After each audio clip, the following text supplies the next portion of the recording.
Hello বন্ধুরা, আজকে আমি তোমাদের মাটন পাকোড়া রেসিপি করে দেখাবো।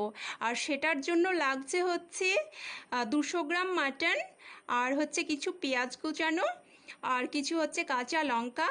আর আমি এখানে 2 ধরনের ডালকে পেস্ট করে রেখেছি, স্বাদ অনুযায়ী লবণ, আর হচ্ছে এটা পাকা লঙ্কা মানে শুকনো লঙ্কার সাথে হচ্ছে আদা রসুনের পেস্ট, এটা হচ্ছে জিরা গুঁড়া, আর এটা হচ্ছে হলুদ গুঁড়া। আর এখানে কর্নফ্লাওয়ার ইউজ করতে পারো, বা আমি এখানে সাদা চালের গুঁড়ো ইউজ করেছি। আর এখানে হচ্ছে যেটা বেসন।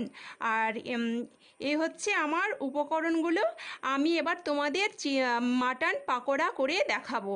আর মাটন পাকোড়া করার জন্য যেটা হচ্ছে যে আমি মাটনটাকে নিয়েছি 200 গ্রাম, আর সেই মাটনটা এখন আমি পেস্ট করিনি, এবার আমি পেস্ট করে নেব। আর এই চ্যানেলটাকে দেখার জন্য বা এই মাটন পাকোড়া এই ভিডিওটাকে দেখার জন্য তোমরা সবাই আমার এই চ্যানেলটাকে সাবস্ক্রাইব করবে, আর শেয়ার করবে, কমেন্ট করবে, আর করবে হচ্ছে লাইক দেবে। ওকে ফ্রেন্ড, তাহলে অপেক্ষার পালা। এবার আমি তোমাদের সামনে নিয়ে আসবো মাটন পাকোড়া রেসিপি। আমি এগুলো সব ভাজছি, সবগুলো একসঙ্গে মিডিয়াম আঁচে।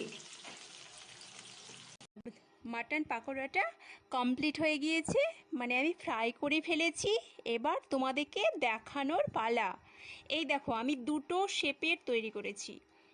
একটা শেপের তৈরি করেছি বল টাইপের, মানে একদম পুরো গোল টাইপের করেছি, এই দেখো। আর আরেকটা করেছি হচ্ছে এরকম লম্বা টাইপের, এরকম লম্বা করেছি। তো বন্ধুরা, আমি একটা তোমাদের ভেঙে দেখাচ্ছি। এই দেখো কত সুন্দর হয়েছে, কত সুন্দর হয়েছে, কত টেস্টি লাগবে খেতে। তোমরা সবাই বাড়িতে একবার ট্রাই করো। আর এটা আমি সসের সাথে এখন খাবো। ওকে, এই ভিডিওটাকে দেখার জন্য সাবস্ক্রাইব, শেয়ার এবং কমেন্টস লাইক অবশ্যই করবেন। টাটা।